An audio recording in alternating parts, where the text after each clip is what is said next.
Praise the lord everyone. ఈరోజు దేవుని వాగ్దానం, గొర్రెపిల్ల పెండ్లి విందుకు పిలువబడిన వారు ధన్యులు. ప్రకటన గ్రంథం 19వ అధ్యాయం 9వ వచనం.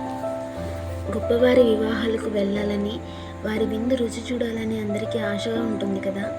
ముఖేష్ అంబానీ తన కుమారుడు వివాహానికి వచ్చిన వారికి కోట్లు విలువ చేసే వస్తువును బహుమానంగా ఇచ్చాడంట. 3,000కు పైగా ఆహార పదార్థాలు వివాహ విందులో ఏర్పాటు చేశారంట.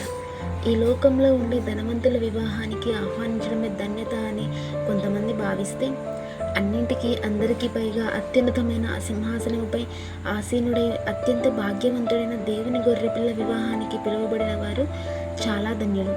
అందుకే గొర్రెపిల్ల వివాహంలో పాల్గొనటానికి నీతి, పరిశుద్ధత, రక్షణ అనే అర్హతను సంపాదించుకొని అత్యంత అద్భుతమైన ఆ గొర్రెపిల్ల వివాహంలో పాల్పొందుదాం. ఆమేన్. Praise the lord.